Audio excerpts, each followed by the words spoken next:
ভারতের বিপক্ষে প্রথম টি-টোয়েন্টি ম্যাচে হেরে এবার দ্বিতীয় টি-টোয়েন্টি ম্যাচের আগেই হুমকি দিয়ে রাখলেন বাংলাদেশের অধিনায়ক নাজমুল হোসেন শান্ত।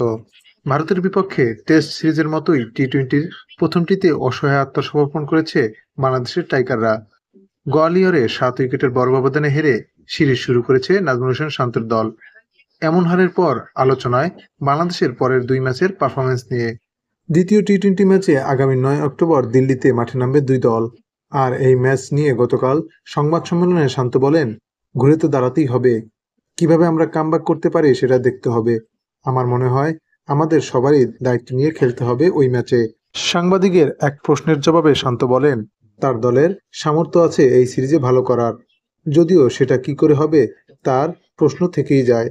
অধিনায়ক মনে করেন আমাদের সামর্থ্য আছে বলেই আমরা বিশ্বাস করি। তবে দক্ষতা উন্নতির অনেক জায়গা আছে, কিন্তু এই উন্নতি কিভাবে হবে সেটাই এখন বড় প্রশ্ন। অবশ্য বাংলাদেশের অধিনায়ক স্বীকার করে নিয়েছেন গেল ১০ বছরে বাংলাদেশের ব্যাটিংয়ের চিত্রটা প্রায় একই রকম।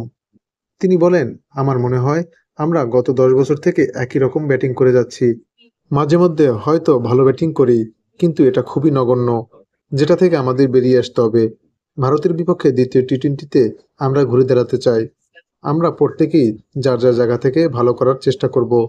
ভারত বনাম বাংলাদেশের মধ্যকার দ্বিতীয় টি-টোয়েন্টি ম্যাচটি দিল্লিতে সন্ধ্যা ৭টায় ৯ অক্টোবর শুরু হবে। ম্যাচটি বাংলাদেশের জিটিভি এবং টি স্পোর্টস সরাসরি সম্প্রচার করবে।